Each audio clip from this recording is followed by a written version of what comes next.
পাকিস্তানি যুবক মোহাম্মদ তাহির করাচি বিশ্ববিদ্যালয়ে পড়েছেন বাংলা সাহিত্য নিয়ে। রবীন্দ্রনাথ, নজরুল, জসিমউদ্দিনকে পাঠ করেছেন আগ্রহের সাথে। পরিবারের 7 পুরুষের কেউ বাংলা জানেন না, কিন্তু স্কুল জীবন শেষ করেই তাহিরের ইচ্ছা হলো বাংলা সাহিত্য নিয়ে পড়ার। ভর্তি হলেন করাচি বিশ্ববিদ্যালয়ের বাংলা বিভাগে। মোহাম্মদ তাহিরের আরও একটা কাজ আছে, পাকিস্তানের বিভিন্ন অঞ্চলের বাঙালি জনবসতি নিয়ে।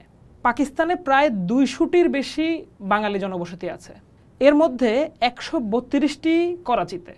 করাচির বাংলা বসতি অঞ্চলকে বলা হয় মিনি বাংলাদেশ।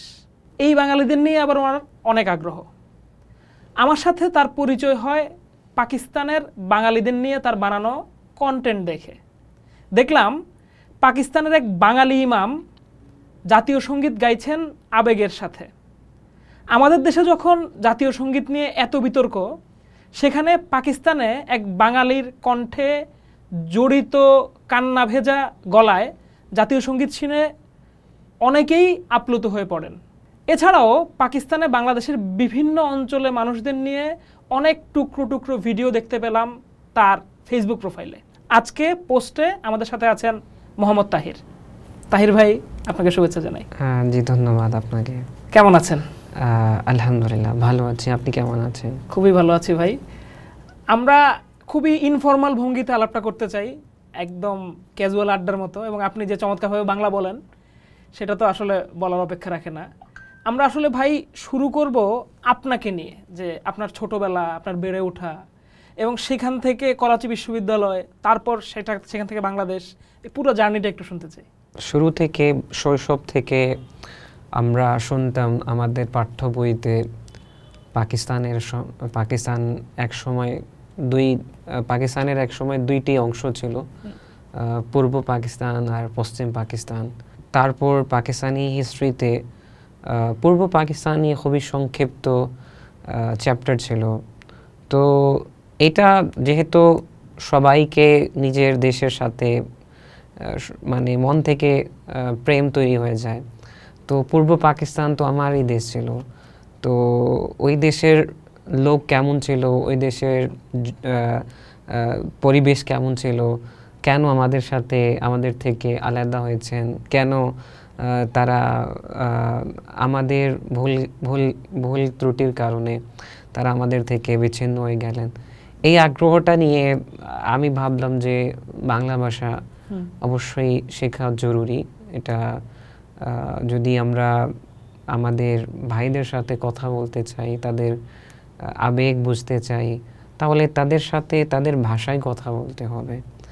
তো কারণ যখন আপনি কাউকে বুঝতে চান, তাহলে তাদের ভাষায় আপনি তাদের আবেগকে, তাদের বেদনাকে, তাদের সমস্যাকে খুব ভালো করে বুঝতে পারবেন, উপলব্ধি করতে পারবেন। এই ইচ্ছা নিয়ে করাচি ইউনিভার্সিটিতে আমি ভর্তি হয়েছিলাম। তো আমাদের করাচি ইউনিভার্সিটিতে বাংলা বিভাগ 1953 সাল থেকে প্রতিষ্ঠিত। আর এটা বাংলাদেশের জনপ্রিয় বিখ্যাত লেখক, সাহিত্যিক সৈয়দ আহসান আলী, উনি প্রতিষ্ঠাতা ছিলেন। আর খুবই পাকিস্তান যখন এক ছিল, তো তখন পুরো পাকিস্তানে প্রায় 4000 থেকে বেশি শিক্ষার্থীরা বাংলায় পড়াশোনা করত। পাকিস্তানের বিভিন্ন অঞ্চলে, করাচিতে বিভিন্ন বাংলা স্কুল থাকতো, করাচি ইউনিভার্সিটিতে অনেক স্টুডেন্টস পড়তো। অনেক বাংলাদেশি ভাইরা, তখন বাঙালি ভাইরা পূর্ব পাকিস্তান থেকে পশ্চিম পাকিস্তান পড়াশোনা করতে যেত। তো করাচি একটি ছিল মানে মিনি বাংলাদেশের মতো, বাঙালির অনেক বড় বস্তি ছিল। তো যেহেতু যে আমাদের করাচিতে সমুদ্র থাকে, সমুদ্র সৈকত আছে, তো এই কারণে অনেক পূর্ব পাকিস্তান থেকে লোক পশ্চিম পাকিস্তান করাচি যেহেতু তারা ওখানে গিয়ে ভালো একটি মানে ভালো জীবিকা আয় করতে পারবে। তো এই কারণে বাংলা ওই সময় যুদ্ধের আগ পর্যন্ত এটা খুবই বাংলা সাহিত্যের এমনকি করাচিতে কাজী নজরুল ইসলাম একাডেমি তৈরি হয়েছিল।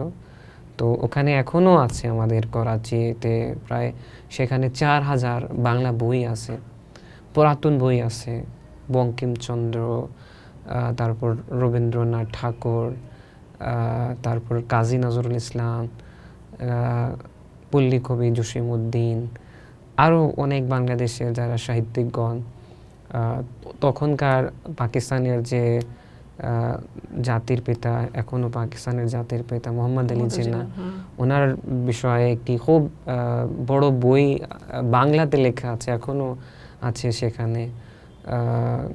আল্লামা ইকবাল আর কবি নজরুল ইসলাম নিয়ে, মানে কালেকটিভলি তাদের যে দুইজনের যে চিন্তা ধারণা, তারা কিভাবে ব্রিটিশ থেকে স্বাধীনতার জন্য যে সংগ্রাম করেছিলেন, তাদের যে কবিতার মাধ্যমে পূর্ব বাংলা আর পাকিস্তানের যে লোক, তারা এক হয়ে লড়াই করেছিল, এই সব কাহিনীগুলো এখনও আছে। তো আমাদের পাকিস্তানে বাংলাদেশের যে সব ধরনের যে সাহিত্য, ভাষা, সংস্কৃতি এখনও বেঁচে আছে, আর আলহামদুলিল্লাহ সেটাই আমরা সেখান থেকে শিখতে পেরেছি। ওইখানে এরকম মানুষ কিরকম আছে যে এখনো বাংলা সম্পর্কে আগ্রহী? দেখেন, বাংলা ভাষা সম্পর্কে খুবই কম লোক পাকিস্তানে জানেন যে বাংলা বিভাগ আর বাংলা ভাষা বা বাংলা শিক্ষা পাকিস্তানে প্রচলন আছে, বাংলা ভাষা কেউ শেখায় খুবই কম। আমি যখন চর্চা শুরু করলাম ফেসবুকের মাধ্যমে, আমি বাংলা ভাষার সাথে উর্দু ভাষার অনুবাদ করে বিভিন্ন পোস্ট দিতাম, যাতে করে আমাদের দেশের লোক বাংলা ভাষা শিখতে পারে। তো আমার পোস্ট দেওয়ার পরে অনেক পাকিস্তানি যুবক আমার সাথে যোগাযোগ করলো যে ভাই, বিশেষ করে পাঞ্জাবি, বিশেষ করে সিন্ধি ভাই, বলুচি ভাই, পাঠান, আমাদের সব 4টি প্রভিন্সের যুবক লোক আমার সাথে যোগাযোগ করতো, ভাই আমাদেরকে বাংলা ভাষা শেখাও, আমরা আমাদের ভাইদের ভাষা শিখতে চাচ্ছি, আমরা বাংলাদেশি ভাইদের সাথে কথা বলতে চাচ্ছি, আমরা তাদের কথা শুনতে চাচ্ছি। তো এইরকম আমি যেটা অভিজ্ঞতা পেলাম যে এখান থেকে কোনো ভালো একটি পরিকল্পনা, উদ্যোগ হলে যদি পাকিস্তানে বাংলা সাহিত্য নিয়ে কাজ করা যেত, খুব ভালো একটি রিসার্চ স্কুল খোলা যেত, নিশ্চয়ই পাকিস্তানিরা বাংলা ভাষা শিখতো।